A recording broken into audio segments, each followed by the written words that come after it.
British প্রধানমন্ত্রী কিয়ার স্টারমারের পদত্যাগের বিষয়ে যখন গুঞ্জন ওঠে তখন সম্ভাব্য একাধিক প্রার্থীর নাম সামনে এসেছিল।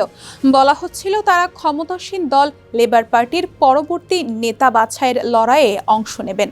তবে সোমবার স্টারমার পদত্যাগের ঘোষণা দেওয়ার পর একজনকে ঘিরে বেশি আলোচনা হচ্ছে।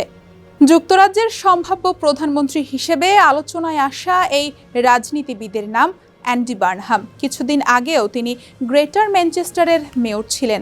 মে মাসে স্টারমারের পদত্যাগের দাবি ওঠার সময় বার্নহাম মেয়রের দায়িত্ব ছাড়েন। এরপর উত্তর পশ্চিম ইংল্যান্ডের মেকারফিল্ড আসনের উপনির্বাচনে প্রার্থী হন। শুক্রবার সেই নির্বাচনে জয়ী হয়ে বার্নহাম মেয়র থেকে পার্লামেন্টের সদস্য হয়েছেন।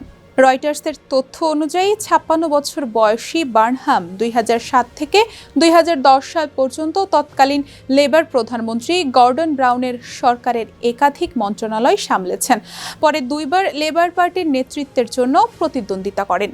উত্তর ইংল্যান্ডের এই নগরের মেয়র থাকাকালে ২০২০ সালে বার্নহাম তৎকালীন ক্ষমতাসীন দল কনজারভেটিভ পার্টির নীতির বিরুদ্ধে দৃঢ় অবস্থান নিয়েছিলেন। কোভিড পরিস্থিতির ওই সময় প্রধানমন্ত্রী বরিস জনসন পর্যাপ্ত ক্ষতিপূরণ ছাড়াই ম্যানচেস্টারের কঠোর বিধিনিষেধ আরোপ করতে গেলে বার্নহাম সেটির প্রতিবাদ করেন। এমন অবস্থানের কারণে ইংল্যান্ডের উত্তরাঞ্চলে বার্নহাম ব্যাপক সমর্থন অর্জন করেন। পাশাপাশি তিনি কিং অফ দ্য নর্থ বা উত্তরের রাজা উপাধি পান। একই সঙ্গে জাতীয় রাজনীতিতেও তার অবস্থান শক্তিশালী হয়।